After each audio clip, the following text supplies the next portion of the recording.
Agenda full and final में सबसे पहले खबर भारत कनाडा में बढ़ी टेंशन की। जी हां, कनाडा के खिलाफ भारत का सख्त एक्शन। भारत ने 6 कनाडाई डिप्लोमेट्स को देश से निकाला। 19 अक्टूबर को रात 12 बजे तक देश छोड़ने का अल्टीमेटम दिया गया है इन डिप्लोमेट्स को। जी हां, तो कनाडा को भारत का करारा जवाब। जी हां, 6 राजनयिकों को भारत से जाने के लिए कह दिया गया है, अल्टीमेटम दे दिया गया है। कौन कौन से वो राजनयिक है जरा वो भी हम देख लेते हैं। तो स्टीवर्ट रॉस व्हीलर जो कि कार्यवाहक उच्चायुक्त हैं, उन्हें भी कहा गया है भारत छोड़ने के लिए। Patrick Hebert deputy high commissioner, उनका नाम शामिल, और साथ ही मैरी कैथरीन जोली जो कि सचिव हैं, लैन रॉस डेविड स्ट्राइट्स सचिव हैं वो भी, और एडम जेम्स चोइफा जो कि सचिव हैं, पाउला को भी जो कि सचिव हैं, उन्हें भी भारत छोड़ने के लिए कहा गया है। तो ये तमाम उच्चायुक्त के अधिकारी कनाडा उच्चायुक्त के, और उनको भारत छोड़ने के लिए कहा गया है। निज्जर मामले में कनाडा सरकार के बयान पर भारत ने ये सख्ती दिखाई है, और निज्जर मामले में भारत सरकार का कड़ा रुख नजर आया है। कनाडा से उच्चायुक्त को भारत ने वापस बुलाया है, कई और अधिकारियों को भी भारत ने वापस बुला लिया है। आरोपों के पीछे ट्रूडो सरकार का पॉलिटिकल एजेंडा, ये विदेश मंत्रालय की तरफ से कहा गया है। तो कनाडा के खिलाफ भारत का सख्त एक्शन सामने आया है, और भारत ने 6 कनाडा डिप्लोमेट्स को देश से निकाल दिया है। जी हां, 19 अक्टूबर को रात 12 बजे तक देश छोड़ने का अल्टीमेटम उनको दिया गया है। भारत ने कनाडा से अपने उच्चायुक्त को वापस बुलाया है। विदेश मंत्रालय ने क्या कहा ये देखिए। कनाडा सरकार पर भरोसा नहीं कि वो सुरक्षा दे पाएंगे। भारत के हाई कमिश्नर पर बेबुनियाद आरोप लगाए गए। कनाडा ने भारत के हाई कमिश्नर की सुरक्षा को खतरे में डाला। आरोपों के पीछे ट्रूडो सरकार का पॉलिटिकल एजेंडा बताया गया है सरकार की तरफ से। और कनाडा में भारत के खिलाफ प्रोपेगेंडा, जी हां, भारतीय राजनयिकों पर गंभीर आरोप लगाए गए। रॉयल कैनेडियन पुलिस कमिश्नर ने गंभीर आरोप लगाए हैं, और उसके बाद से ही ये सारा विवाद बढ़ता चला गया है। और जस्टिन ट्रूडो ने फिर भारत के खिलाफ जहर उगला है। जी हां, निज्जर की हत्या में भारतीय एजेंट शामिल, ये ट्रूडो ने कहा है। भारत सरकार ने जांच में सहयोग नहीं किया, ट्रूडो का आरोप।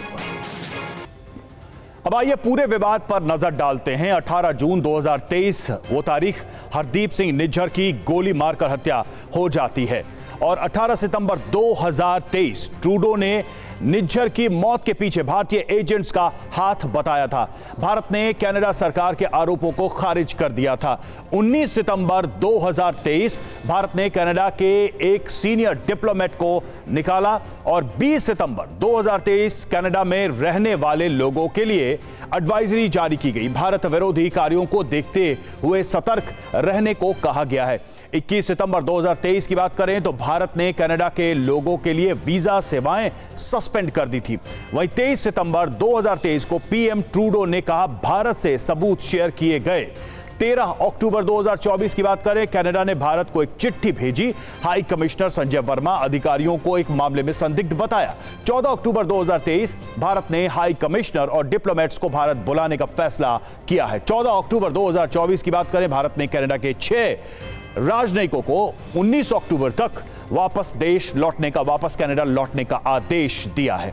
तो ट्रूडो की सरकार खालिस्तानी बचाएंगे, सवाल यही है। न्यू डेमोक्रेटिक पार्टी का नेता जगमीत सिंह है देखिए, और खालिस्तानी समर्थक है ये। 2021 चुनाव में एनडीपी को 24 सीट मिली थी। जस्टिन ट्रूडो की लिबरल पार्टी को बहुमत से 156 सीट, यानी कि 170 का बहुमत, और ट्रूडो की पार्टी को मिले थे 156 सीटें। और जगमीत सिंह की एनडीपी के समर्थन से ट्रूडो सरकार बनी, यानी कि डिपेंड करती है उस सरकार उसके ऊपर। और सितंबर 2024 में एनडीपी ने ट्रूडो सरकार से समर्थन वापस ले लिया था, अल्पमत में कनाडा की ट्रूडो सरकार। और यही दबाव अब ट्रूडो के बयानों में, सरकार के बयान में नजर आ रहा है। मनीष झा हमारे साथ, हमारे संवाददाता जुड़े हुए हैं। मनीष, कनाडा सरकार ने बड़े ही गंभीर आरोप लगाए, और उन आरोपों के बाद भारत सरकार ने गंभीर कदम उठाए, लेकिन इन आरोपों का आधार या सबूत क्या है?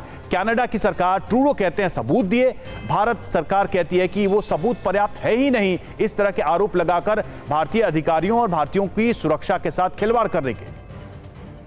देखिए, सबसे बड़ी बात यह है कि कनाडा के प्रधानमंत्री जस्टिन ट्रूडो का असली चेहरा खुलकर अब सामने आ रहा है और ये केवल भारत के मामले में ही नहीं बल्कि पिछले साल हमने देखा था कि किस तरह जस्टिन ट्रूडो ने एक नाजी लीडर को पार्लियामेंट में बुलाकर वहां पर सम्मानित किया था और उसके बाद रूस से लेकर इजरायल तक हर किसी ने कनाडा की निंदा की थी। लेकिन भारत के मामले में देखें तो दरअसल ये बात सच है कि जस्टिन ट्रूडो की सरकार चल ही रही है खालिस्तानियों की बैसाखी पर। उनके समर्थन के बगैर वो प्रधानमंत्री नहीं रहेंगे और ऐसे में जब कनपट्टी पर खालिस्तानी आतंकी बंदूक रखे हो तो जस्टिन ट्रूडो उन्हें अपने अब्बाजान भी कहने में हिचकिचाएंगे नहीं। और यही हो भी रहा है कि भारत के खिलाफ बेबुनियाद अनर्गल तरह के आरोप लगा रहे हैं और उसमें कोई सीमा नहीं है। कभी कहा जाता है कि भारत के हाई कमिश्नर जासूसी कर रहे हैं, कभी कहा जाता है कि भारत के एनएसए इसमें इन्वॉल्व है, कभी कहते हैं कि भारत के गृह मंत्री इन्वॉल्व है, कभी कहते हैं कि भारत के सीधे प्रधानमंत्री ऑफिस इसमें इन्वॉल्व है।